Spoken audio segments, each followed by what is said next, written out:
Hello everyone, thank you so much for joining today's webinar. My name is Rasha Hamid and I work as the Safe and Together implementation lead for Respect, which is an organisation that works nationally with perpetrators of domestic abuse, as well as young people who use violence and abuse in their relationship and within their family as well. So my role spans across Hackney and Waltham Forest social care, and my role really focuses on implementing what's called the Safe and Together model. So for those of you who are from Hackney joining us today, you may have heard about Safe and Together.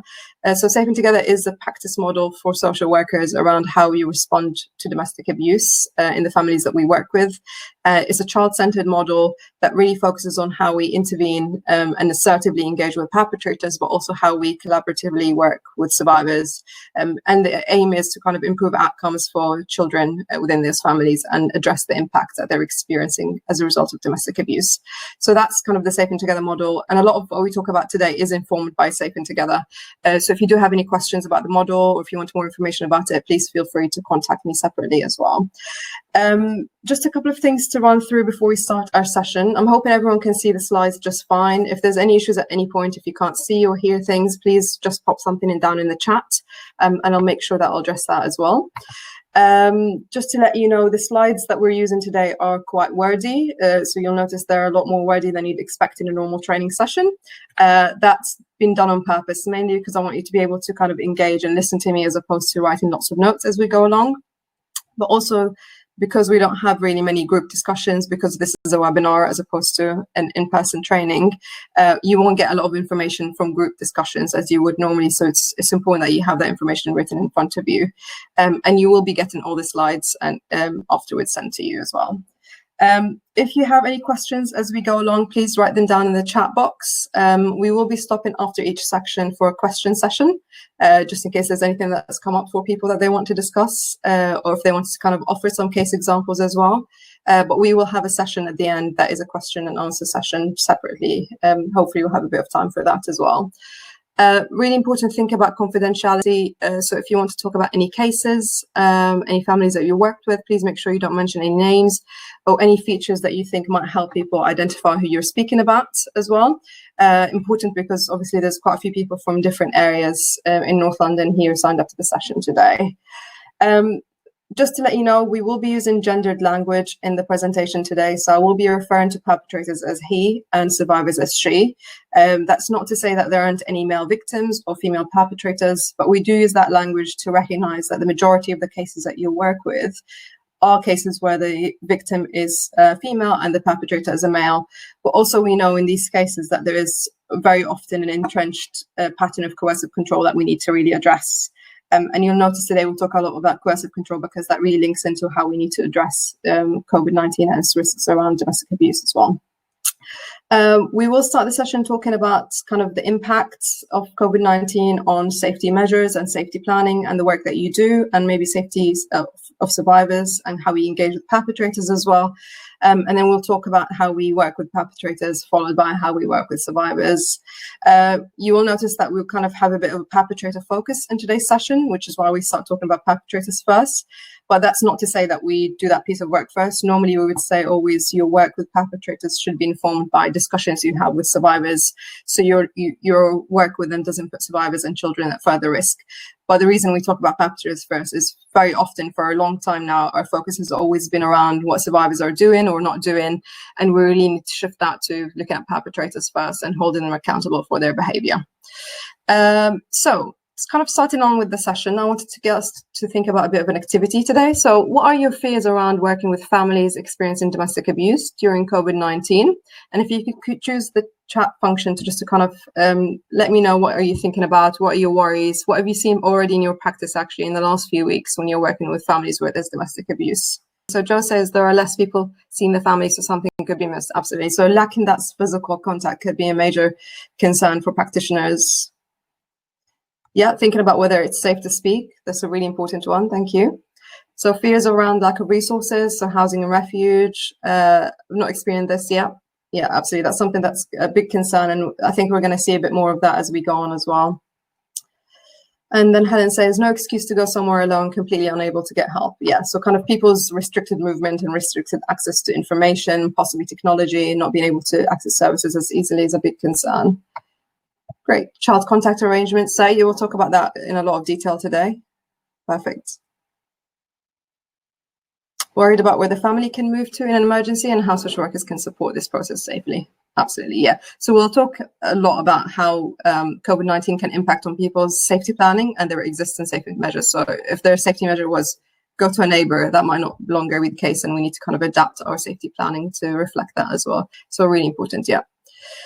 The fact that COVID can be used as coercive control, absolutely. We'll talk about that a lot. And if there's any message that I want you to take away today, is that COVID is not an excuse for abuse, and it's not an excuse for people to increase or maintain their control in their relationships. So absolutely, that's a key message for today's session. Great. I think those are really great kind of ideas that we're going through. We will address all of these, so I'm glad you haven't mentioned anything that I've not thought about at all. So we will talk about all of these concerns and all these fears and how we can adapt our work to address them as well. So great, thank you so much for that. That's really helpful. So thinking about the common COVID-19 related concerns. So we know that COVID-19 has provided a new set of justifications for control for perpetrators. And we also know that it's increased vulnerabilities for survivors. So the current situation, which kind of involves a lot of, restricting your movement, restricting your access to services being closed or not having enough resources to be able to respond to people's needs, and changes in people's daily routines, employment, income, things like that. These are all things that sometimes are used by perpetrators as a justification for control, and that's likely to even be more the case right now. We also know that because of this lack of resources and limited access to services, that means that survivors' vulnerabilities are likely to be increased during these circumstances as well. And like I've just mentioned, so families are experiencing multiple changes. So things around, children not being able to go to school, changes around employment, income, living arrangements, for example. So, if there's contact arrangement or custody arrangement, how's that being arranged at the moment, given the COVID concerns? Some families could also be dealing with actual sickness or bereavement or just a general anxiety around their health or the health of others. There might be less opportunities for people to have contact with their supportive networks as well. So family and friends, they're going to be able to access them as easily because of COVID. And as we all are, as we're doing right now in a webinar, we're all adapting the way we communicate with each other. So not being able to have that physical in-person contact means that we're having to use technology, social media, phones, emails. And not every survivor is going to have access to these things, but also not every perpetrator is going to have access to these things. And it's really important to think within that, if we have a perpetrator whose pattern of control is to monitor someone's communication, that means we really need to account for that when we're trying to communicate with the survivor and offer them support and, do safety planning with them as well. Another big concern is misattributing signs of coercive control to anxiety or stress. So that means if you look at things that might appear to be anxiety or stress because of COVID, and if you look at them really carefully and analyze them, they might actually appear to be signs of coercive control that are being used by the perpetrator in the kind of name of COVID-19. So one example of this is perpetrator who might say to the survivor, well, I don't want you to go to work because you'll catch the virus and then you'll infect the whole family. But actually looking at his pattern of control, we know that he has a history of trying to stop her from going into work and trying to isolate her and kind of not allow her to communicate with the outside world. So he's now using COVID as an excuse to say, well, actually, no, I'm just really worried about her health. Whereas we know that's not the case at all. So really important to think about these things that might seem as anxiety or stress, but are not actually anxiety or stress when you kind of analyze them a bit more. We also know that domestic abuse survivors are more likely to have underlying health conditions. So that could be health conditions linked to trauma or to stress-induced conditions after you suffer many years of abuse, which means that survivors of domestic abuse are more vulnerable to COVID-19. And again, that could be used by the perpetrator as part of their abuse and as part of their control. So you might have a perpetrator who's forcing the survivor to do things that might put her health more at risk. So forcing her to continue to go to work, forcing her to be the one that goes and does the shop as well, forcing her to go visit his family to drop off food and things like that. You could have a perpetrator who maybe is using her fears around COVID to exacerbate her fears and her anxiety and keeps telling her, you're going to catch it, you're going to die, things like that. Or he could be actually ignoring her fears completely. So she's worried about her health and she knows that COVID-19 is a big concern at the moment. And he's still saying to her, well, no, actually, this is all, propaganda. This isn't really happening. You shouldn't listen to the government advice around it as well. We also know that there has been an increase in domestic abuse homicides in the UK. So I'm sure many of you know this, but the average in the UK is 2 homicides linked to domestic abuse a week. But in the first 3 weeks of lockdown, we had 16 in those 3 weeks. So there's a massive increase, more than double figures of domestic abuse homicides. So this is a really serious issue that we're thinking about here, and we need to address very carefully as well. Okay, great. So now talking about impact on existing safety measures. So as I mentioned, there's going to be a massive change to survivors' support networks. So the people that the survivor have had access to are likely to be very different now. So if she was part of her safety plan was to go to the neighbors. If there's an incident or if there's an emergency, she might no longer able to do that. Or maybe her safety plan was that her kids would go to the neighbors while she is able to kind of deal with the perpetrator in the household, but that's no longer the case. It might be that she can't speak to her IDVA anymore, because let's say that, you know, the perpetrator is always home, or the children are always home, and now she doesn't have that slot where she was able to talk to her IDVA safely. It might be also that the survivor doesn't have access to phone or internet, or maybe doesn't have safe access to phone and internet. So she may have access to those things, but the perpetrator monitors them, which means that she's not able to access her support network as easily as she would have in the past. And then the perpetrators and the children being home all the times might be another concern. So really important to think. I think we already consider and recognize that perpetrators being home is a concern, but it's also important to think alongside that the children being home is also a concern. So survivors might not want to speak about the abuse when the children are at home, or they might be able to hear things, because maybe they're worried about the children hearing things that might be a bit too sensitive or too difficult for them to understand. But also you might have perpetrators who are using the children to report back on the survivor. So that's another concern that we need to be thinking about really carefully. So in that case, she might not want to be talking about the abuse at all when anyone is at home. And then changes to service provision is a massive one. So some services might not be operating, some services might have reduced capacity because of illness, or, you know, not being able to do face-to-face contacts, or their buildings being shut. And that might have an impact on survivors, perpetrators, and children being able to access those services and this sort of support in the future. Another one that's really good to think about here is access to drug and alcohol services.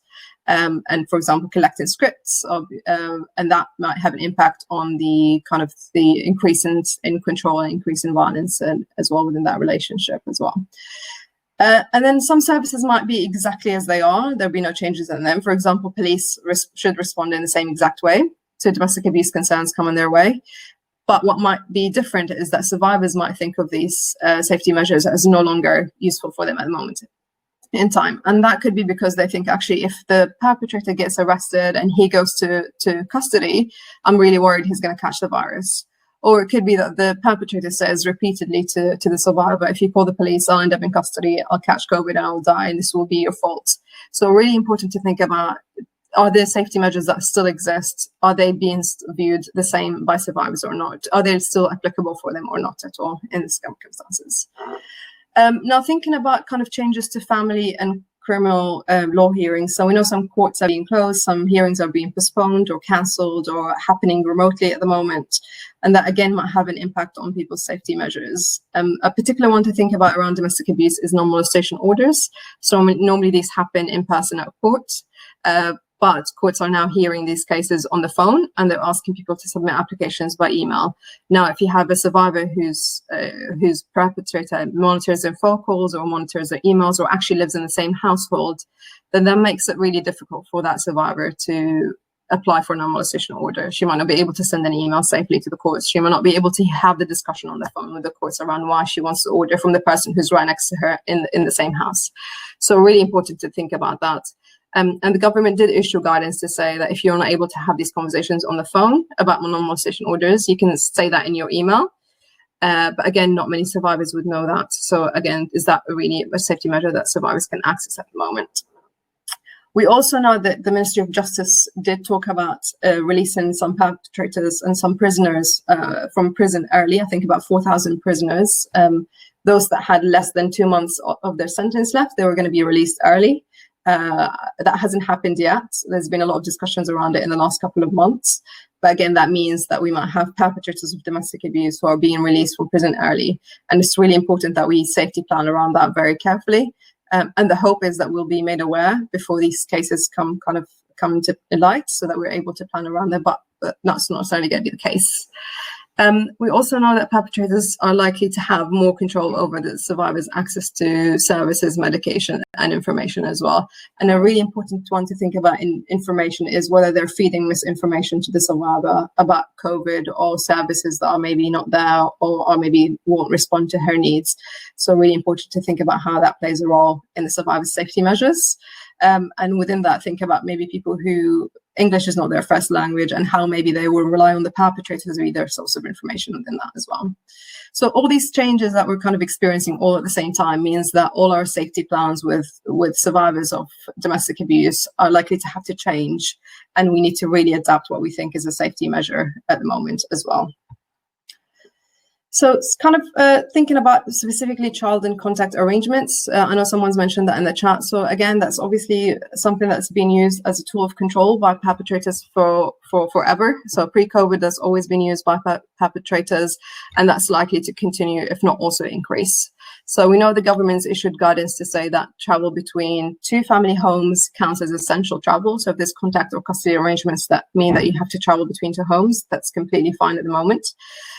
We also have kind of seen a lot of examples where perpetrators are using COVID-19 as a method of control within the child and contact arrangements.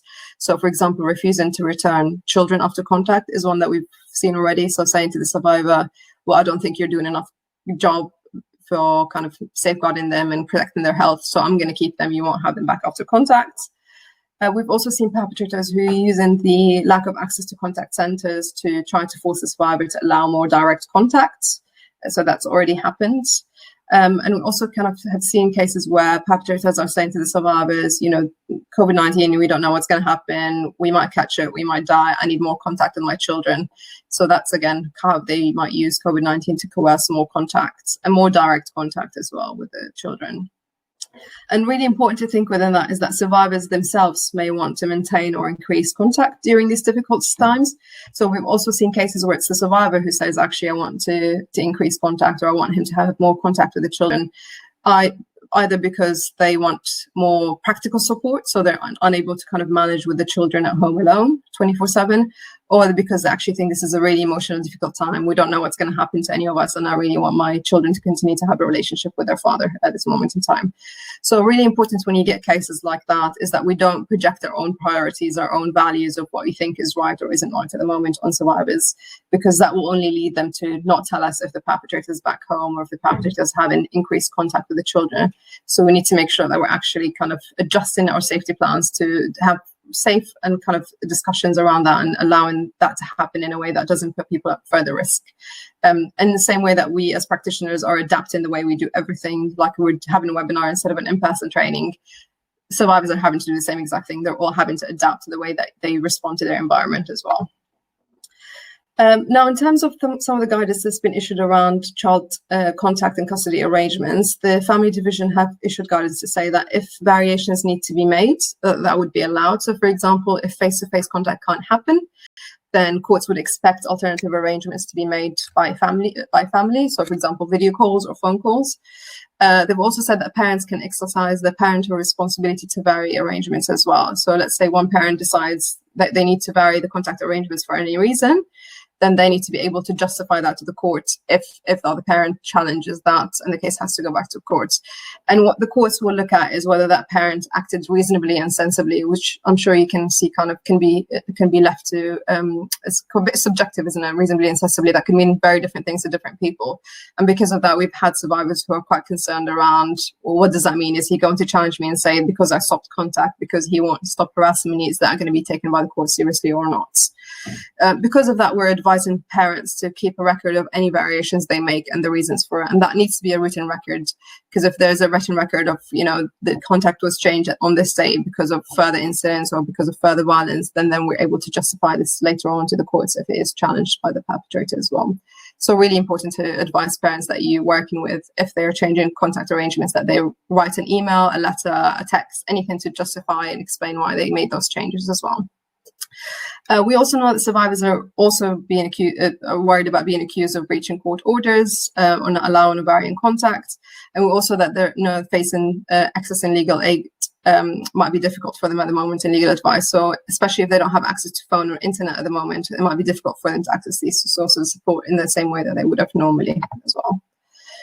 Now, one thing that is a bit particular to COVID-19, and actually it's something that always happens, which is that perpetrators use the survivor's love and care for other people, so family members, friends, as a way of maintaining control and threatening them. And we know that that's particularly happening in COVID-19 in relation to people's health as well. So it's really important to think about whether there's any other family members that we need to be accounting for in terms of their safety or their well-being, or how the perpetrator might be using that as a way to control the survivor as well. So are there any family members that have underlying health conditions that might make them more vulnerable to COVID-19, particularly if those are maybe vulnerable adults that we need to be safeguarding as well? Think about whether the perpetrator is interfering with the survivor's efforts to care for or support other family members. I remember there was a case I consulted on recently where the perpetrator assaulted the survivor when she said to him, I was going to go and drop off food to my dad because he has no one else to do that for him. And he refused to let her go. And then that ended up in an incident where he assaulted her. So again, he was interfering with her efforts to care for her elderly father. Think about also, has the perpetrator tried to emotionally manipulate or guilt the survivor about the danger that her family members could be in? So some examples we've seen is perpetrators who say to survivors, I can't believe you're isolating at home when you're leaving your mom and your dad who are elderly home alone and not caring for them. So kind of using that guilt and that manipulation to make them feel bad about their decisions they're making around COVID. And also we've seen perpetrators who insist on taking steps that might endanger family members with underlying health conditions. So for example, insisting that they take the children and go visit grandparents, even though the grandparents might have health conditions that make them more vulnerable to COVID as well. Any questions about what we've spoken about so far? If there's anything, I will move on to the next section. So we're going to talk about working with perpetrators now. So really important to think about how we engage with perpetrators during this time. So establishing their whereabouts and current circumstances is a really important thing to do. So thinking about where they might be and whether they have space to talk to you or to talk to other services is really important. Thinking about whether they have access to phones and laptops and internet as well quite easily, for example, to speak to you or to talk to the behavior change program they access, or to continue to get drug and alcohol support at this point in time as well. So that's really important to do an assessment of what their resources and current circumstances might be, and actually who's going to be there when you're trying to talk to them as well. And then when we talk about safety of contact, we try to think about how it is that we're approaching topics with the perpetrators. So thinking about what was the source of the domestic abuse disclosure. Was it a police report? So you're ringing the perpetrator and say, I'm talking to you about the police report. Or actually, if it was only the survivor who made the disclosure to, let's say, for example, her counselor or her domestic abuse worker, what are you going to say to the perpetrator when you ring him? Because actually sometimes saying to him, we're calling you because she made a disclosure to her domestic abuse worker, that's likely to put her more at risk. And we need to be thinking more creatively and more carefully about how we approach the source of the domestic abuse disclosure when we speak to him. And then a few things to think about is, how does he feel about social care intervention? So has he been receptive in the past? Has he been quite aggressive, intimidating? Has it actually, your contact as a social worker with him, has that actually escalated violence in the past towards the survivor and the children? So thinking about that really carefully, so it gives you an idea of how he's likely to respond at the moment. And then think about, how have your sessions with him always ended? So does he end sessions by being really threatening and abusive and maybe going and harassing the survivor and the children? Because that's something that we need to think about, especially that we now have less access to them physically. We need to be thinking about very carefully how he's likely to respond to our intervention. And then think about who you will be around. So if you're talking to him on the phone, is the survivor and the children in a different room? And is that going to put them more at risk? Or actually, are you talking to him when he's just about to go back home from work? And what's that going to mean for the survivor and the children when he returns home? And just in general, how is he likely to respond to you as a social worker, kind of intervening around domestic abuse? So really important to think about, if you have a history of knowing how he's responded to intervention in the past, that's really important to think about. But if you don't know that, it's really important to have that discussion with the survivor. So asking her, how do you think he's going to respond to me ringing him to talk about the abuse? She's likely to give you a much better and clearer idea of what that means as well. And in Safe Together, we always recommend that you safety plan with survivors before and after every contact with the perpetrator. So before, it's really important to let the survivor know what you'll be talking to him about. So a lot of survivors, and I'm sure you see this a lot in your cases, will say to you, no, I absolutely don't want you to talk to the perpetrator. You will just make everything worse, which in some circumstances actually is true, and it won't escalate the violence. But in a lot of circumstances, it's about them not being sure what we're going to say to the perpetrators. So a lot of survivors will be worried that you as a social worker will go and tell him everything she's just said to you, and she's not able to safety plan around that very carefully without knowing exactly what you're going to be telling him. And yeah, so her having a better idea about what you're likely to discuss with him is likely to make her feel a lot more reassured and validated about what you're talking to him about. And actually being really clear with survivors that we're talking to him about his abuse and his behavior, and the reason the police were called because of what he did, is really validating for survivors who might be worried that they're the ones to blame, that actually all of this is happening is because I called the police, because I was the one who screamed, because I was the one that wasn't responded to him or complying with him. So really important to deal with that issue of blame and guilt as well. So letting survivors know beforehand what you'll be talking to him about, when you'll be talking to him, kind of giving her a date, a time, and let her know, I'll ring you afterwards to let you know how the conversation went, is really, really important. And it really helps in kind of building that relationship with survivors better as well.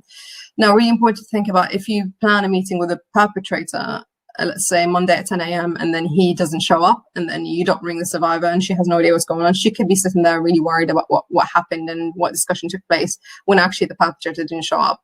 So really important if that happens, that you still let survivors know that, you know, he didn't show up for the meeting, so we didn't discuss anything. And then really important to update her afterwards, because his response and his level of acknowledgement and his willingness to change his behavior or address the impact on the children is really important, and it's really important for her to know, but also it could play a part in adapting her safety planning. So let's say he leaves saying, I'm going to go to her address now, or I'm actually going to ring her, or I'm going to go to her family members. She might need to think about how she adapts her safety planning at that point in time, go to a different address, let her family know that he's going to show up at their address, turn her phone off, or actually go to the police immediately. Whatever it is that she needs to do, she'll be better informed about it if she knows how he's responded and whether he's been able to acknowledge his behavior and how he's likely to kind of act on the conversation with the social worker at this point in time. So really important that we do that. And then another thing that's really important to do in our work with perpetrators is to assess their level of risk. Now, that might not look like a specific risk assessment that you have. I don't know many services who use a risk assessment for perpetrators, and that could be what you have in discussions with perpetrators, survivors, but also with professionals in multi-agency meetings like MARAC. So it could be part of discussions in your case notes what you think is the risk assessment of the perpetrator's level of risk. So it's really important with COVID-19 that we kind of review what's going on at this moment in time, and then see how COVID-19 might have played a role in changing that level of risk, increasing it, or even maintaining it as it is, but maybe with different justifications around COVID. So important things to think about are, does he have a previous arrest history for domestic abuse or any other convictions? Think about his changes to access and services or support networks. So, for example, did he have a person that he used to go to when he felt that he himself was being triggered and, you know, getting really worked up, and maybe part of his plan was that he would go and speak to a friend and he would leave the house for half an hour or something like that. Is he now not able to do that? And then thinking about alcohol and drug use. So obviously we know that alcohol and drug use is never a justification or a reason for abuse, and we need to be really clear on our messaging with perpetrators around that. But alcohol and drug use sometimes can play a role in kind of exacerbating the level of violence. So if we know we have a perpetrator whose violence or abuse gets worse when he doesn't have access to drugs and, for example, shows up demanding money from the survivor, what's COVID done to his drug use and his drug access? So is he now likely to have less drugs, which means he's more likely to show up at her address demanding money and demanding she provides him with drugs? So really important to think about that as well. And also the survivor's alcohol and drug use is really important to think about within that. And then think about any previous episodes of physical violence that he's perpetrated towards the survivor. Think about any high levels of jealousy and controlling behaviors that we need to account for. And then stalking, which is really important given how we're using technology at the moment to communicate with each other. So does he have a history of monitoring her phone calls, text messages, hacking into her email, checking her web browser, things like that, things that we need to really be accounting for at this moment in time. And then really important, think about, does he not take responsibility for the abuse? So we know that perpetrators who are less likely to take responsibility for the abuse are higher risk than others that do, and maybe are not willing to do something about their behavior. And really, really importantly, more important than anything else I've just mentioned, is listen to what the survivor is telling you. So if she tells you that he's done this and that's really risky for me, I'm really scared for my life, then that's what we need to take into account when we're assessing the perpetrator's level of risk. Now, thinking about some of the changes to coercive control patterns, so they might still be the same, they might have shifted slightly, they might have escalated as well, but coercive control patterns, if they were there, they're likely to still continue to be there as well. So think about how the perpetrator might be using the survivor's fears to reinforce his control and intimidation tactics. Think about how he might be using it as an excuse for his behavior, like we said before, saying, I'm not giving you back the children because I'm protecting them, or saying, actually, you're not allowed to go into work because I don't want you to catch the virus, so everyone has to stay home. Or actually, I'm the only one who's allowed to go out and do the weekly shop and no one is allowed to leave the house at all. How could he be using COVID-19 to isolate her from friends and families and services, or maybe convince her that they've all abandoned her? So maybe trying to say to her, services are not there for you. The police won't respond to you. The police are too busy reinforcing social distancing. They won't answer your calls. And then think about how there might be an increase in certain behaviors. So has there been an increase in threats to physical violence, maybe an increase in accusing her of cheating, especially if she's the only one who's working or the only one who's leaving the house? And then thinking about maybe how he might be using the children to monitor her as well. So let's say they live separately and he starts asking the children to let him know what's happening at home, because now he's less able to go and attend the home address because of the restrictions. So really important to think about how these changes might be playing a role within the relationship now. And then think about perpetrator accountability. So accountability is really important in our work. Pre-COVID and during COVID is even more important. So we need to think about how COVID-19, as I've said, is sometimes used as a justification by perpetrators to maintain control and abuse survivors. So really important that our messaging is very clear that COVID-19 is not an excuse for abuse. So perpetrator accountability is not suspended at the moment just because there's a pandemic and then people are really concerned about their health. We shouldn't be using things like, these are stressful times, or he's under stress. I've seen that quite a lot recently, which is really wrong messages to give, because it shows the perpetrators that we think there's a justification for the behavior, but also shows survivors that we also think there's a justification for his behavior and there's something else to blame other than his abuse. So what we do with our anxieties around COVID is our responsibility. So a lot of people are anxious, but not everyone is going out and acting abusively towards their partners and family members. So really important to think about that as well. So our messaging needs to be really clear with perpetrators that they can't use COVID-19 as an excuse for control and abuse. Really important to think about their sense of entitlement as well. So if they feel like they're entitled to make decisions for the whole family, really important that we identify that and challenge it. So a perpetrator who might say, well, I make the decision about who does the weekly shop, or I make the decision about how we do our daily activities, or I make the decision about whether we access services or whether the survivor continues work, then that's really important to identify and challenge, because what he does with his anxieties around COVID is his responsibility. And then think about his patterns. So like I mentioned earlier on, in the case where the, something that might appear as anxiety, let's say a perpetrator who consistently goes and tries to drop off food at the survivor's house, saying, well, I just want to make sure that they have food. And this is actually a case I came across recently. He just keeps going and dropping off food, and so I tells him, stop coming around. And he says, well, I just want to make sure you and the children have food. And actually she called the police, and the police wrote in their report that he had good intentions and just wanted to make sure that the family had food.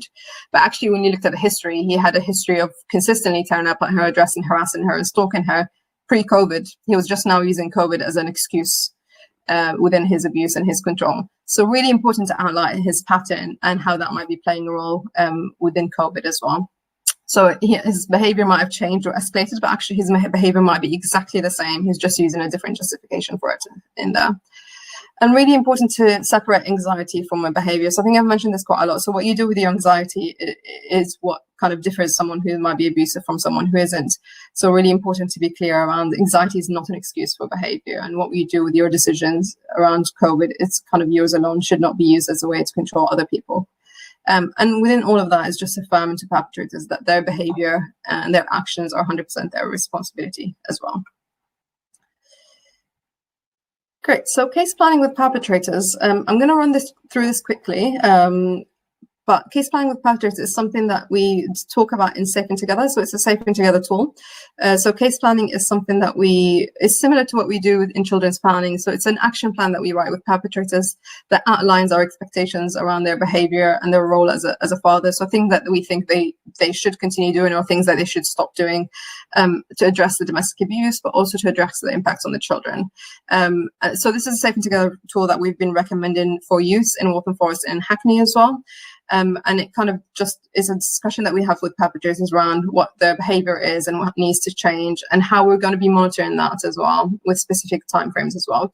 So case plans can address things like their access to children, their finances, employment, the behavior towards the survivor and the children, particularly if there's been abuse that's been used against the survivor or the children, expectations around that. So, an example of this could be that we put an action within the case plan that says that father agrees to stop attending mom's address, or father agrees to make sure that the children are not exposed to physical or emotional harm.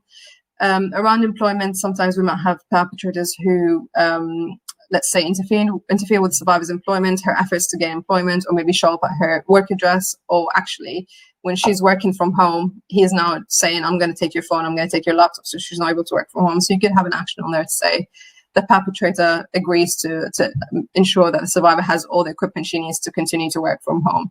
So really specific actions around things that the perpetrator has done that we think need to change, and that enhance his role as a positive parent within that household as well.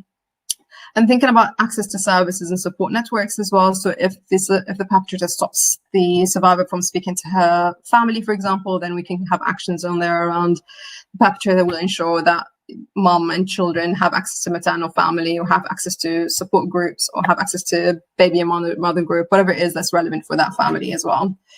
And then thinking about any specific concerns based on his pattern of behavior. So some examples we've seen of how case planning can be used to address very specific concerns could be if you have a perpetrator who has a history of, let's say, taking the survivor's bank cards. So we could have an action around, father agrees not to take mom's bank cards or to return mom's bank cards. We had one case where the perpetrator consistently took mom's car before he knew she had any important meetings, or when she needed to take the children to activities or to maternal family. So you'd have an action around that where it says, actually, dad agrees to return the car, or dad agrees not to take mom's car or to take her car keys and things like that. So you can have actions that are really specific to that family and to that perpetrator's behavior. And kind of some advice around case planning could be that, it needs to be informed by his behavior. So there's no point putting an action around he needs to stop harassing mom when actually he's never harassed mom in the past, and that's not part of his behavior. It needs to be informed by the survivor's wishes and the children's safety. So really important that we don't put in any actions that might put the family more at risk. So saying to him, don't show up on the address, when we know actually when he's not allowed to show up on the address, what he then does is he shows up at a work address, or threatens her family members, or doesn't return the children after a contact, then we're putting her more at risk. So really important to be informed by what she thinks is the safest options for her. And then think about signposting to specialist services where appropriate. So that could be drug and alcohol services, mental health services, but also behavior change programs are really important if they're available in your area, and if the perpetrator is willing to engage with them.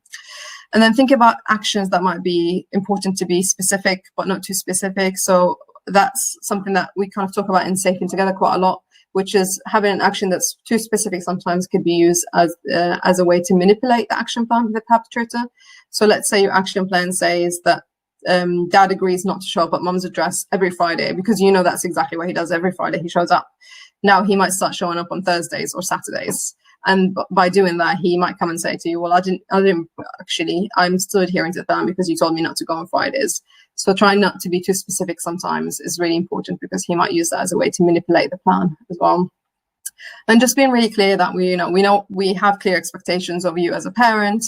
We're going to be measuring this action plan around your behavior and what we expect you to be doing within that family, but also have specific timeframes of how you're going to measure that. Really important for perpetrators to know that if we're telling them what we expect, that actually we're going to be monitoring this moving forward, and we're going to be really clear about how we measure these things. So, I could be measuring it by checking in with the police once a month that there's not been any further reports, or actually speaking to the children to make sure they continue to have access to activities and groups, or actually checking in with mom to see that she's been able to speak to her maternal family. So these are things that we can kind of monitor in the work that we do with the family and the perpetrator, and making sure that we're really clear on his part what the expectations are, and that he knows that we're very clear about it as well. And obviously we know perpetrators are not always going to be engaging, not always going to respond to our efforts to talk to them or to try to get them to change their behavior or address the impacts on the children. So if there are cases where they won't have a conversation with you, or they actually refuse to acknowledge any of the impacts, or acknowledge any of the abuse itself, or deny that anything's happened within that relationship, really important that things are recorded really clearly on your system. So I've put on Mosaic there, as I think most of you do use Mosaic. Also have a database you use. Just make sure you're clearly writing on there. I tried to talk to the perpetrator about his behavior, but he kept changing the subject by speaking to me about what the survivor's done, and how she's awful and how she's crazy and how she's done this and this and this. So really clearly outlining, his attempts to divert the conversation, his attempts not to acknowledge what's going on, because that's really powerful information, especially if you have cases where you think, it might go to court at some point for contact or custody or anything like that. That's really powerful information to have on your case notes at that moment in time. Now, kind of thinking about support for perpetrators. So as I said, I work for Respect. So Respect is a national organization, and we do run the main helpline for perpetrators of domestic abuse. I've just included the information on there, which you have when you get the slides. So if you had any perpetrators who are wanting to access support or wanting to talk to someone about their behavior, I know you all probably have your own local provisions, but just in case it's better for a perpetrator to access a phone line or web chat or contact someone by email, please feel free to give them this information, because then they'll have someone they can kind of talk to address their behavior. And just to kind of let you know, since the start of the pandemic, Respect have seen a massive increase in the kind of the number of requests coming through to us, which shows in a way that there's been a kind of an increase in perpetrators wanting to come and access support, which is really, really positive to see. And actually, I think that's something that we really need to capture, because I think obviously the pandemic is not a positive thing for majority of people, but if there's anything positive that we've seen come out of it, is that maybe perpetrators are using this as a time to reflect on their behavior and kind of seek support around it.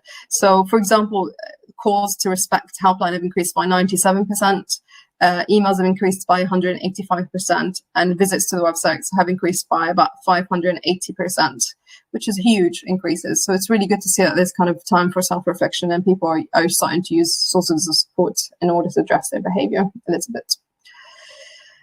Okay, before we take a break, are there any questions? Okay, I can't see that there is any. We'll take a 5-minute break now, and then when I come back from the break, I'll see if there's any additional questions that's been written by anyone. So feel free to write them in the break. We'll come back at 10 to exactly, if that's okay. Or it's just, okay, we'll come back at 51 past, if that's okay.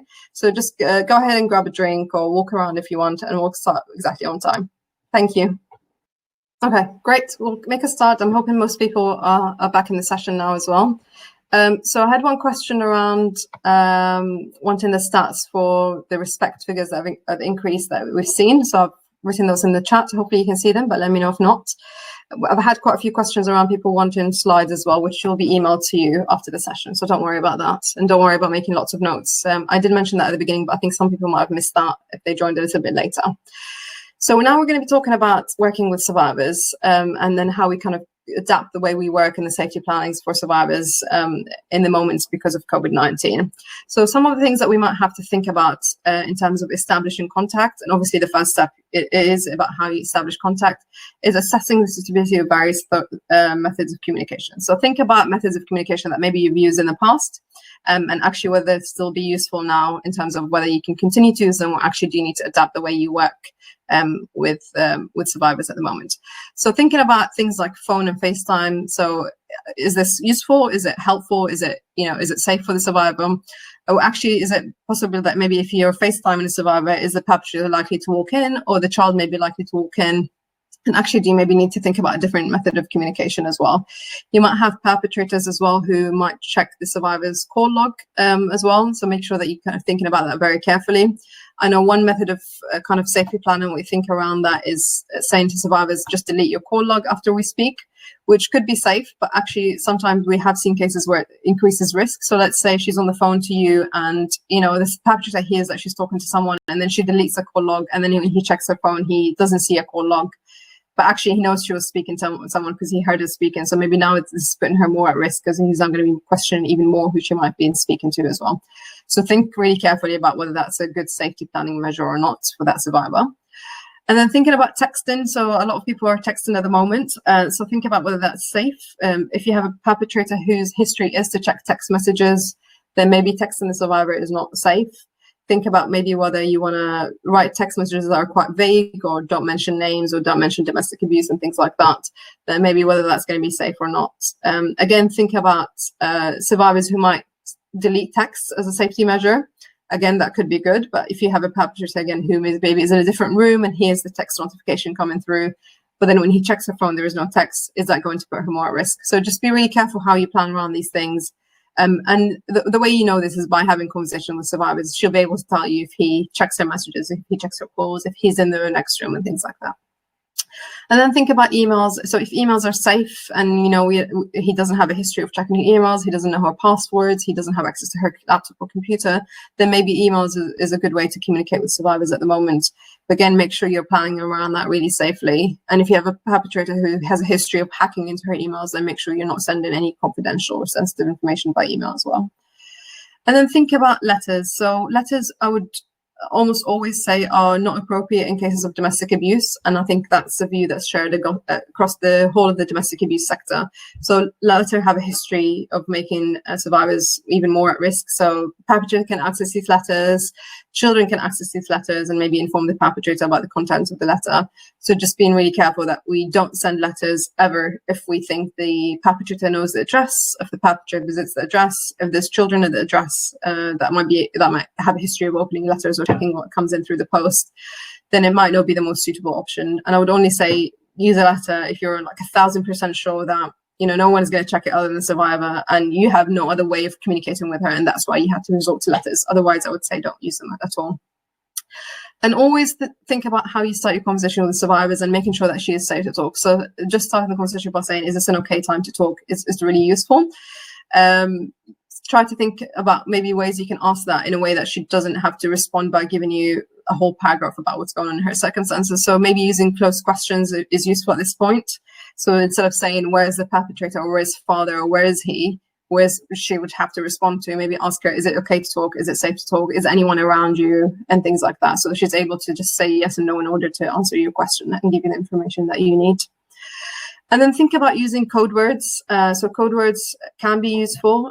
They also can kind of be not very useful in certain circumstances. So think about code words that you might want to establish for the survivor in order to think about what might be helpful in order for her to let you know, yes, I can talk, or actually, no, please call the police for me. So these are words that you might agree with her. And I would always say just agree maybe one or two words, nothing too extravagant, because it can get really complicated.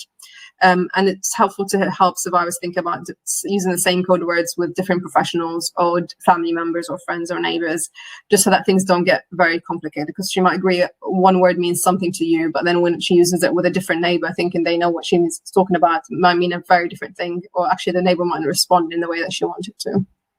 So use code word, but kind of not very frequently and not that many of them, and just be very clear about what they mean as well to the survivor. Another thing that you can do is using signs in terms of how helping to establish contact. So maybe if you're FaceTiming her, do you agree maybe that, I don't know, something she can do on FaceTime, like touch her eyebrows, that means someone is in the room. Or actually, if she gives you 2 short missed calls, that means please call the police. Or it might be signs that she agrees with her neighbors. Like if I put something outside my front door, that means call for help. Or if I put something outside my house, or like a little flag or a sign on the window, that means please come and check on me, things like that. So it might be you might want to think about signs that she can use within that. Another thing that's quite relevant for this time is whether there's things she can put within, let's say someone else does her shopping for her, like a family member or a neighbor or a friend. Is there something she can put on the shopping list that's a code word or a sign that might alert that person that actually she needs help and the police need to be called, or an ambulance needs to be called, or something like that. So help her think about these options. And then for you, it might be helpful to consider having regular check-ins at a set time. So whether it's once a week or once a fortnight, whatever it is that you agree with survivor, so that you know when you can check in.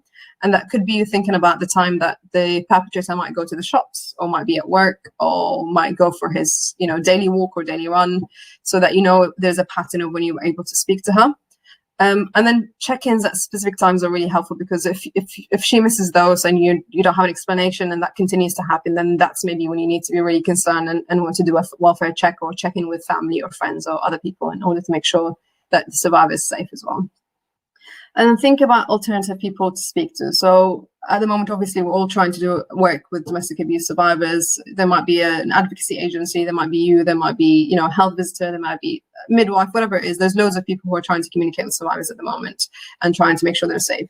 So just be mindful that you might not be the best person for her to speak to. You might not be the safest person for her to speak to. So help her establish who that person might be. And that could be her domestic abuse advocate. That could be a colleague. That could be a helpline number that she checks in with and things like that. So just help her establish who that person is, and don't be offended if that person is not you as well. Now, thinking about some safety planning tips. So safety planning, in terms of the things that we use within it, hasn't changed massively from pre-COVID to now. It's just about how we think about this a bit more carefully and think about how we adapt some of the things that no longer work given the circumstances. So it's always really important to establish the perpetrator's whereabouts. So is he continuing to go to work? Does that mean that you have time to speak to her? Or actually, is he now always at home? And it means that you don't have a safe space to talk to her at any point. Or maybe the survivor is not able to leave the house, or he's stopping her from going to work and things like that, which means that the slot that you had to speak to her whenever she was at work is now gone, and you need to really adapt the way you speak to her. And then think about the layout of the house. So that's the standard kind of thing that we talk about when we discuss safety planning. So helping the survivor think about the layout of the house, going through it with her, thinking about what is the safest room for you to go to if there's been an incident, if there's something being triggered at the moment in time. So normally we would say to survivors to avoid kitchens and bathrooms. So kitchens have sharp objects. Bathrooms could also have sharp objects, but also they're a bit of a dead end. They don't go anywhere. She can't escape from them except the same way she came in. So bathrooms are not always a good choice. And I think a lot of people, when there's a kind of an urgent situation, their instinct is to go to the bathrooms because that might be the furthest away from where the incident is happening. So it's really important to help them think about, actually, that might not be the safest option for you. And then think about, maybe is there a room that you can go to that has access to a phone or internet? So could you go to a room that has a laptop and then you can email someone or message someone on Facebook saying you need help? Or actually, is it safe for you to keep a phone on you at all times? And just making sure that, the phone is charged and it has credit if you use credit as well. Because if you need to call for help, you need to have these things easily accessible to you. Now, kind of being really mindful around that. So I remember worked with a survivor once years ago where she did use that in her safety plan, which is she always had her phone on her everywhere she was in the house. And the perpetrator started getting very suspicious why she was always picking up her phone whenever she went to the bathroom or to the kitchen or somewhere else. So that, again, became part of his control, questioning her on why she's taking her phone, accusing her of cheating and things like that. So just being really careful that whatever you put in safety plan isn't going to end up making someone more at risk. So access to phone, yes, great, if it's going to make you safer, not less safe. And then in your safety planning, obviously make sure that, as we've just discussed, talk about code words and signs and signals that you can kind of give to neighbors, friends, workers as well, and other professionals you might be involved with. Think about use of closed questions. So helpful in establishing initially if it's safe to talk to, but actually it might not be safe to talk to, but you still need to have a conversation to establish what's going on. So think about whether you can follow that up with a few closed questions, like, is he there? Is he threatening? Is he doing this? As opposed to, what is he doing? What is going on at the moment? So think about how you can use closed questions sometimes to get a bit more information in case you needed to call the police, for example, or ask for help in one way or another. And then think about helping the survivor involve children in their safety plans. So obviously that will depend massively on, So that will depend massively on the age of the children, their understanding of what's going on, their ability to call the police as well. And actually, one thing to be really important to note of is that you want to make sure that the child does not feel like they're responsible for their responding to the abuse or ending an incident, or actually if they don't call the police when part of the safety plan was called the police, do they then feel guilt about it? So really important to think about how the child interprets being part of the safety plan. And then also thinking about the child's safety. So if a child is part of the safety plan and they call the police, are they then likely to be at risk from the perpetrator directly? Because now the perpetrator is thinking, well, the child called the police, I'm kind of going to use that against them as well. So thinking about that really carefully. What I would say is, from what we've seen from a lot of case examples, there's a lot of research and literature around this, but children do feel better or actually there's a lot of research that looks around children's recovery that found that their recovery was a lot better when they were able to be part of the safety plan and when they were able to kind of be spoken to about the abuse so that they're able to process it and understand what's going on, but actually they're able to take a bit of control in terms of helping mother in this situation as well. So it's a really important thing to use children in the safety plan, but just make sure it's being done safely and doesn't leave children feeling responsible for the abuse themselves. And then silent calls to police is a really important one, given COVID at the moment and the fact that survivors might not be able to speak on the phone. So I'm hoping a lot of you know about this, but you can call the police and not speak and still get support if you needed it. So if you call 999 and then wait for the operator to finish the message and you dial 55 if you're not able to speak at all, then you'll be directed automatically to the police force who will be able to then respond to you. And they might ask a few additional closed questions if they're able to. But if not, they'll be able to kind of respond to your needs and send a card for you. And that's something that's kind of been developed for quite some time to help with people who might not be able to speak because of they might be at risk as well. And then kind of thinking a bit more around additional safety plan tips. So encourage the survivor to think about where they can go in times of an emergency. So that could be, let's say, for example, you might have been a neighbor or a friend before, but maybe that's not possible anymore. So actually, where are they going to go now?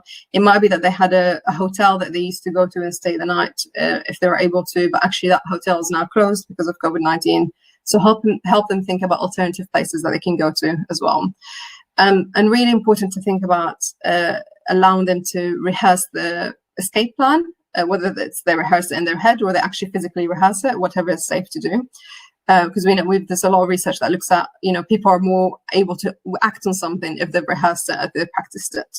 So if you're able to tell them, practice your escape plan, where would you go, what would you pick up, who would you call, things like that. So they're able to do that really easily when it's a time of an emergency as well.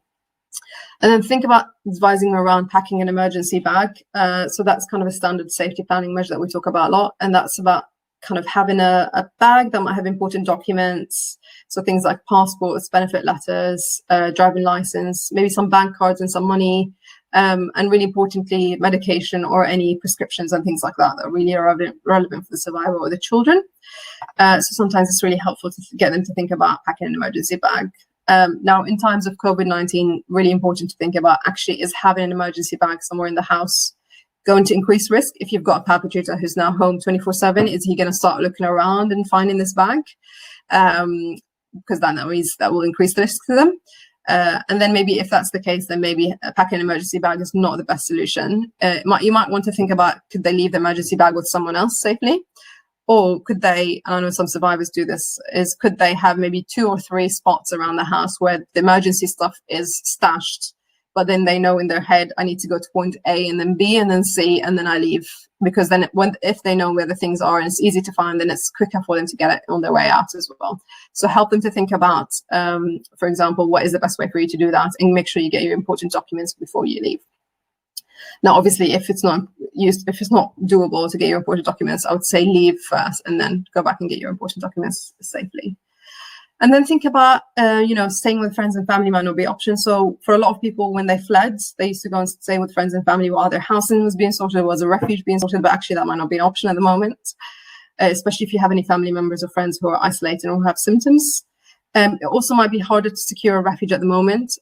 We've not seen many problems with this just yet, but I think it is likely to increase the more that people are fleeing, the more that maybe refuges are not able to accept people because they might have people with symptoms as well within the refuges. So that's likely to increase. And then others might have additional barriers such as immigration and language and disability, which might mean that their safety planning needs to adapt to these needs. But also some of the normal sources of safety planning, like going to a refuge, that might not be adapted to their disability, that might not be a useful thing to put in their safety plan. So really important to think about that. Now, around immigration, and I hope a lot of you know this already, but the government did commit to housing everyone who is fleeing from domestic abuse during the pandemic, regardless of their immigration status. So if you have someone who doesn't have recourse to public funds or insecure immigration status or is on a student visa or work visa, which means they're not entitled to benefits or housing, the government has committed to rehousing everyone if they are fleeing from domestic abuse. And I know in a lot of boroughs that's happening through your normal housing routes. So they would still go and approach housing in the normal way. So make sure if you've got any families with immigration issues that you're still giving survivors the advice that they can still flee regardless of their immigration status and their access to public funds as well. And then think about, really importantly, that each survivor's safety plan needs to be tailored to their own individual needs. So just making sure that we are listening to them around what's safe for them. We are actually kind of paying attention to what has worked or hasn't worked in the past. So there's no point putting in a safety plan, that mom will get a normalization order when we know actually that just put her more at risk last time. So, we need to be thinking about alternative options at the moment in time as well. And then really importantly, thinking about using a trauma-informed approach in the work that we do. So the COVID-19 is likely to have an impact on survivors' mental health and substance misuse, but then so is abuse from perpetrators. So just being really careful that we're able to understand the difference between the two and not kind of misattributing signs of, increase in substance misuse or actually decline in mental health to just say, oh, it's just COVID-19 that's causing that, but actually really understanding how the perpetrator could be playing a role within that. A link to that, just changes in existence symptoms. So that could be for the survivor, but also for children. So if you have survivors who might have increased depression or low mood or anxiety, or you might have children who maybe are using kind of more challenging behaviors at the moment, which a lot of us might attribute to say, that's because of COVID and because of isolation and lockdown. But actually we might, when we look at it and try to understand what's happening in their household, we might see that there's actually been an increase in abuse and control by the perpetrator. And that can be directly linked to some of the behaviors that are being shown within the rest of the family members as well. And just really importantly to think about how this could be a really triggering time for many people. So for survivors in general, but also for maybe some people that you work with, so colleagues, family members and friends. So this could be triggering for anyone who's experienced any trauma or any abuse in their history as well. Thinking specifically about people who might have experienced domestic abuse in the same house that they still live in. And then actually maybe they live in a house that brings up a lot of memories around the domestic abuse that they've suffered. And now they're having to be in that house 24/7. So what does that mean for their mental well-being as well? So need to be really careful how we think about these things and plan around people's safety and add in additional support if that's what's needed at the moment. And then account for survivor compliance with perpetrators, which is really, really important. So survivors are more likely to be complying with perpetrators at the moment, which I think we shouldn't judge as practitioners, because actually they're having to adapt the way they manage their environments and they manage the risk around them in the same way we're having to adapt all the work that we do. So survivors might be more likely to comply with perpetrators because actually that's the safe option for them. Or actually they think that's my best way or my best chance to survive in these circumstances. Because, for example, I can't access police or I can't access my IDVO, things like that. So just being really careful about how we don't judge compliance from survivors at this moment in time. And then thinking about self-care for social workers, how it's really important right now. I think it's important for everyone, but particularly like child and family practitioners who at the moment are having to really think and analyze every single contact they have with survivors and perpetrators and children, and really having to plan around how we do that work a lot safely. So you're having to think so much harder about every single contact and every single piece of work that you do. So make sure that you're kind of paying attention to your own self-care as well within that. And I mean, I could go on about self-care forever. It's probably its own webinar, to be fair. But I just wanted to make sure that I mention it here today so that you're mindful about how important it is and how we recognize actually that this is a really difficult time for child and family practitioners as well. Now, I've just put on here some questions to ask survivors, which I think are quite helpful sometimes to help us understand what the survivor's circumstances are. So these are some questions that sometimes might help you a bit better in your safety planning. And these are questions that help you understand what's going on in their environment, how maybe things have changed as a result of COVID, and then maybe how some of the things that she's trying to do are, protective efforts around how she's trying to manage everyone's demands, and also still to kind of care for the children and safety plan around herself and the children as well. So things like asking what are your fears and hopes, how things changed and what adaptations you've had to make, how are you managing the children's routines, how are you managing the perpetrators' demands, everyone's demands, how are you managing your father's supporting you around the children, so is he doing things that are supporting your parenting, or actually is he doing things that are undermining your efforts as well? And is there anything specific that could make your situation better? So that last question is really important to inform your safety plan, because if she tells you what will make your situation better, then we're in a better position to make sure that our safety planning reflects that as well. And like I said before, obviously affirm, invalidate, and always make sure that you confirm in any conversation with survivors that the abuse and the concerns that are ongoing in the family are his responsibility and his responsibility alone. So a really easy and simple way to do that is let's say you're an assessment social worker who's gone in to do an assessment, and just in the start of your kind of conversation with the survivor, the first sentence you say is, I am here to do an assessment because of his behavior, or I'm here assessing the family because of father's actions towards you. Whatever it is you're saying, it's because of father's accountability. Just making sure that we're really clear in our messaging to survivors as well, because a lot of survivors will feel a lot of blame, a lot of guilt, and a lot of shame around the fact that you as a social worker has now come into their lives to do assessments and to do plans, and actually they feel like the whole thing is their fault. So really important that we reiterate consistently that I'm only here because of his behavior, I'm only here because of what he's done to you and the children, I'm only here because I'm worried about his actions towards you and the children. So really important that that messaging is kind of throughout everything that we do in the work with the family as well. Now I'm going to kind of stop us for some questions, so I'll check the chat to see if there's anything on there. So when we have child protection conferences, we often have the perpetrator involved together or separately. It'd be a worry having the perpetrator involved when they're living with the victim or not able to discuss the victim's full disclosure, as this may escalate a situation in the home. Okay, also the victim's not able to talk freely, and that is how we can make conferences more safer, what adjustments we can make to child protection conferences. Okay, I think I'll go into that a little bit more in a second. I think obviously that's a massive concern, has always been a concern in domestic abuse cases anyway, but I think you're absolutely right that it's more of a concern now at the time when there were kind of people maybe in the same household together. So I think I know a lot of boroughs use separate meetings where they would speak to the victim separately, they'll speak to the perpetrator separately, and I would encourage that remains a kind of a practice if we're able to do that. I would always say be informed by what the survivor tells you. So if the survivor tells you, actually, even if we have separate meetings, but we actually still live in the same household, that still puts us at risk, me and the children at risk, then we need to plan about how we do that a little bit differently.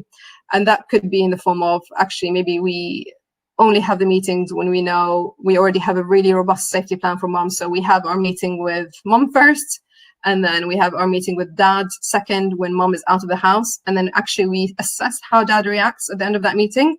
If we think he's being threatening or harassing, or actually he's just getting angry, or, he seems to be just really, acting out, whatever it is, then actually we will tell mom, don't come back to the house. We'll put you up in a refuge. We'll go to housing. We'll go whatever. So we actually make sure that we're safety planning around that. Or it could be the other way around. So we meet with dad, we tell dad to go to an office, we meet with dad remotely while he's sat in an office somewhere. And if he's reacted in a way that's not helpful or actually putting people at risk, then we'll say to dad, well, you're not allowed to go back to the address now because we've spoken to mom and she doesn't want you to come back to the address. So again, making sure that we have really robust safety plans and just being really prepared for circumstances where we might have to actually then intervene to separate people, or intervene by calling the police because he's now left the session being really threatening. So now we're going to call the police and say they need to come and arrest him. So things like that might help in these circumstances. But I would say discuss with survivors first. What would be safest for you? Do you want us to meet you first or meet him first? Do you want us to meet you in the house and him outside, or swap the other way around? And then just being really clear with her that we will put a safety plan with her in place for her in case she wanted to leave or she wanted him not to come back at the end of that. Sometimes it helps to meet with him first if she's happy with that, because then based on his kind of reaction on what he said, then you may be able to have a much better meeting with her afterwards where actually you really review her safety plan and do that separately for her as well. I hope that kind of answers your question, Sabakan, but let me know if not. I think it will be a case-by-case thing. So I think it's really important to analyze each case separately as well within that. Okay, a couple more questions. How do you manage a situation where the child is really attached to the perpetrator? That's a really good question. So that's something that we actually talk about in Safer Together quite a lot. So Safer Together, while it's a model that talks about how we intervene with perpetrators really assertively and hold them accountable, the basis of the model is we're trying to use their motivation to be good parents to get them to change their behaviors and to get them to get engaged with that case planning that I just mentioned earlier. So by using their motivation to be good parents, by using their relationship with the children, we're saying to them, actually, we're here to support you to be a better father, or to continue to be a positive figure in your children's lives. So how can we help you continue to do that? So it's quite good when you have relationships where the children are attached to the perpetrator, because you can kind of use that as a motivation to get the perpetrator to change his behavior and address the impacts on the children. And then I think sometimes really helpful to analyze where that attachment comes from. And then I was going to touch on that in a bit, but I will mention it now. But sometimes it's useful to think about how the family function as a whole and how that maybe resulted in the child being more attached to the perpetrator, sometimes even more than the survivor. So you might get cases where the child is really on the perpetrator's side. And I know those cases are really complicated to work with sometimes, because you might have a child who is, advocating for their dad, wanting the dad to stay around, and gets really angry with mom.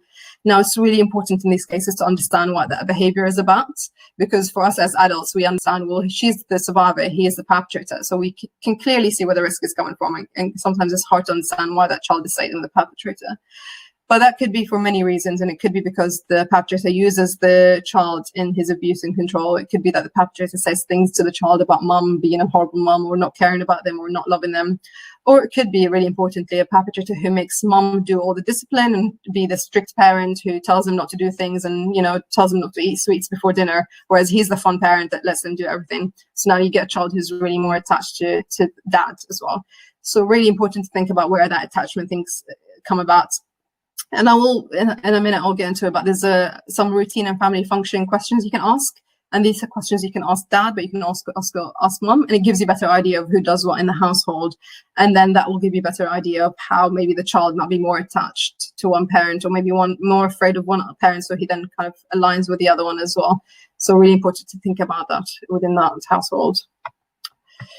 Okay, and then Rebecca, you've got, do you use a trauma-informed approach when working with men who have used violence? As we know, many men have grown up in houses where they have witnessed and were harmed by violence and abuse as children. Yes, absolutely, Rebecca. So a trauma-informed approach is something that underlines all the work that we think needs to be done with domestic abuse. What I would say is it's really important with cases like that is we understand where that perpetrator's trauma and experiences come from, but that we never use it as a justification or as an excuse or as a reason. So just being really clear in our messaging that, your experiences as a child, while they're very difficult and might mean actually we need to put in additional support for you around therapy or whatever it is that you think you need to put in place, your experiences are never a justification for abuse and violence. So we know obviously learned behavior is a thing, absolutely. But we also know that not everyone who experiences domestic abuse as a child grows up to be a domestic abuse perpetrator. So we need to be very clear in kind of still holding them accountable, but also just acknowledging that they might need additional support alongside that. But that their experiences of violence doesn't mean that they're, free from the accountability that we hold them to as well. Okay, I think that's all the questions. Obviously, if you feel like I haven't answered any of those questions, feel free to rewrite it as well and let me know if you kind of want a bit more information around that. Now, thinking about support for survivors, so I've kind of mentioned a few things already. So the silent solutions option for the police, I've included the link there if you wanted a bit more information. So that's the PDF or like a small leaflets that you can kind of display in your services, send around to people, but also you can provide to survivors if it's safe to do so as well. And then there's the National Domestic Abuse Helpline. So that's a number there. And that's the only helpline and the only service that operates 24/7 for survivors. So it's a really good thing to use for survivors and to give them if they needed help kind of outside of hours. But I would always say, obviously, if it's outside of hours and it's an emergency, 999 is the best thing to try. The one thing I'd say about the helpline is sometimes there's a bit of a waiting time. So you would call, you'll be directed to a voicemail message if no one is available to pick up your call. And sometimes you might be waiting up to 2 hours to get a response back. So just be clear with survivors that by calling this number, just because it's 24/7 doesn't mean you'll get an immediate response. You might have to wait around. And actually, if it's a survivor who's just left their house and they only have 5 minutes to call for support, it might not be the best thing to try because they might then be back in the house with the perpetrator by the time the helpline calls them back. So sometimes saying 999, and that's the best option to go to if you only have a very limited time. So yeah, please advise people to do that as well. And then thinking about some online support that's available to survivors. So the first two, Bright Sky and HollyGuard, are apps that people can download on their phones. So Bright Sky is a Hestia app that was developed, I think, with Vodafone. And it's disguised as a weather app. So it looks like a weather app, but actually when you go into it, it's a domestic abuse app. And it's an app that allows you to report domestic abuse, put in domestic abuse incidents so you can have an incident log within there.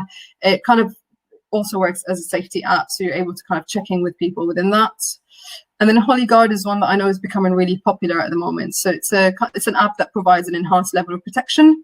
It turns your phone itself into a safety device. So I think if you shake it, it kind of alerts people that you're in danger. And that could be by, telling your trusted person that you've put into the app, or by calling 999 or whatever it is. You can also put on the HollyGuard app a destination. So let's say I'm leaving my house and I'm going to my friend's house, and I think it will take me 40 minutes. If you then don't check out at the end of 40 minutes, then it will alert your safety contact. So you could have a friend who would be alerted to say, actually, this person has arrived at their destination. So it's a really good safety app to use in general as well. And a lot of people I know are using it at the moment. It's become very popular. And then there's the domestic abuse helpline that I mentioned earlier. They also have an online contact form. So people can go in and submit an online contact form if they want to be contacted back. But again, that's not an emergency response, an urgent response. So they have to wait to be contacted back. And then there's the Online Survivors Forum, which is basically a forum that has lots of resources for domestic abuse survivors that can be accessed at any time. So if people wanted to have more information around services or resources or domestic abuse research or things like the Power and Control Wheel and risk assessment, that's all available there. And there's also the Women's Aid web chat that's available from Monday to Friday from 10 to 12. Also, again, there's a little bit of a waiting time on that. I think the last time I checked, there was about 20-minute waiting time as well. But again, it's quite a good way to use it if you're not able to speak on the phone, and actually it's easier for you to chat to someone or on kind of an online thing as well. So make sure you're advising people around that option.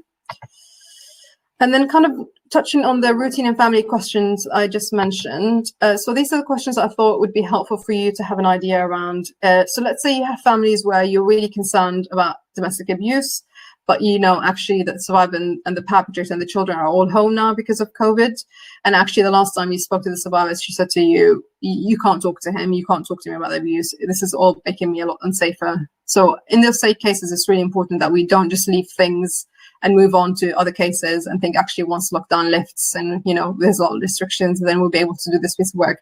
Actually, there's a lot of work that we can do with these families in the meantime, just making sure that we're kind of monitoring the situation, but also trying to get a bit more information from the family about what their daily living looks like. So these are some really important questions that you can kind of ask to survivors and to perpetrators. So things are like, you know, what is your routine like at home and how does that change as a result of COVID?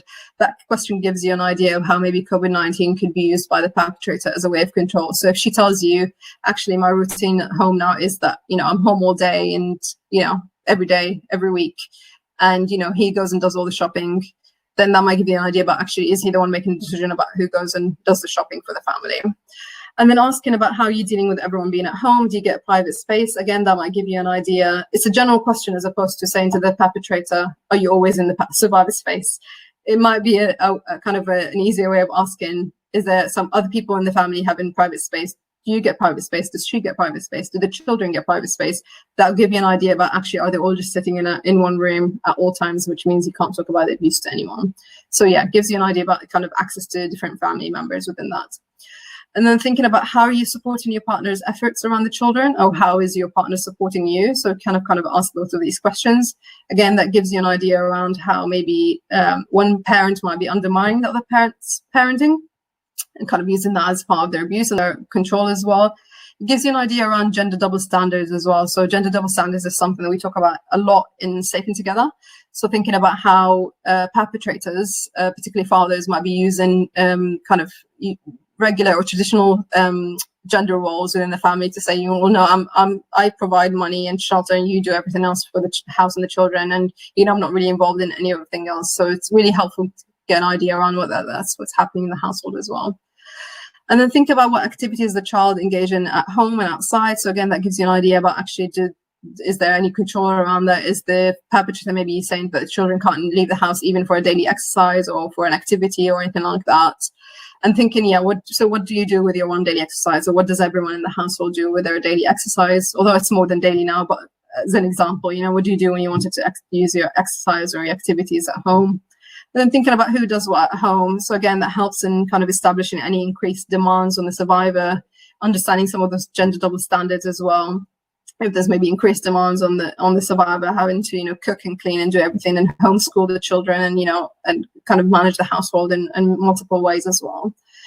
And then think about how maybe asking them about how they resolve their differences around household matters. So that gives you an idea around any conflicts that is actually escalating to domestic abuse. So by saying, how do you resolve your differences around any household matters? How do you make decisions, or who makes decisions about, you know, who pays the bills and who cleans and who cooks? That gives you an idea about control patterns as well, without directly asking, is he being abusive towards you, or are you controlling your partner?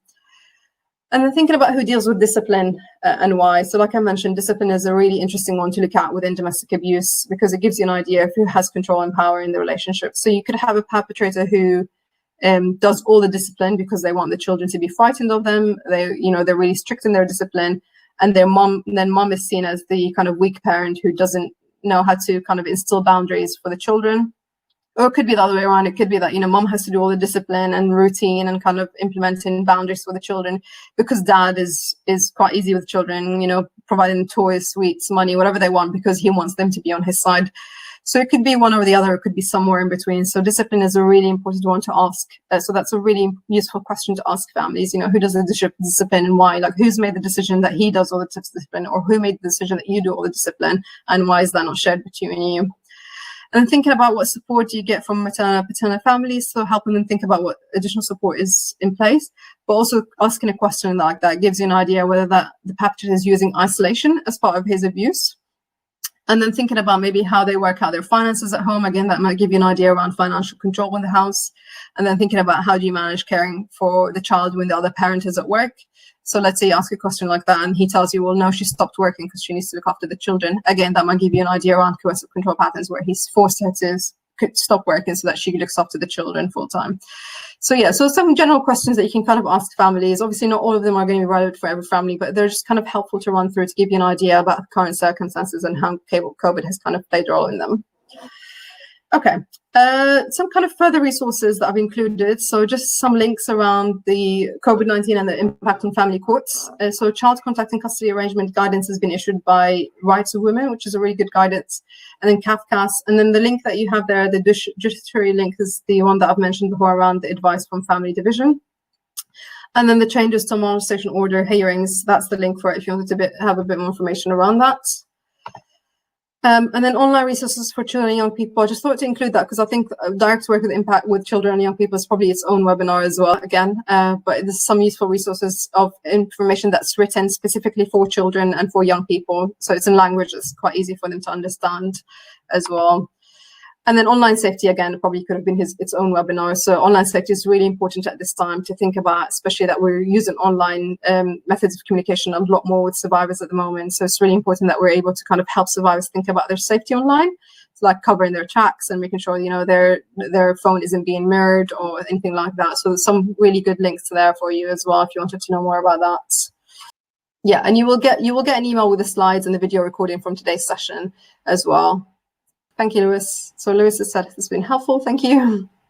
Okay, great. Thank you so much, everyone. Take care. Bye.